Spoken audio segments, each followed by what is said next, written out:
Hello mga idol, mayroon pong apat na manok si ate rito. Ano kaya recipe ni ate rito?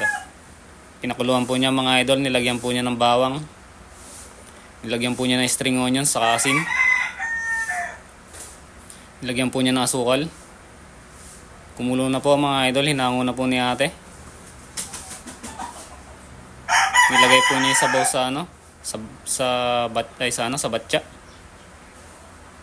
Nilagyan po niya ng bigas yung sabaw. Tinakpan po ni ate mga idol.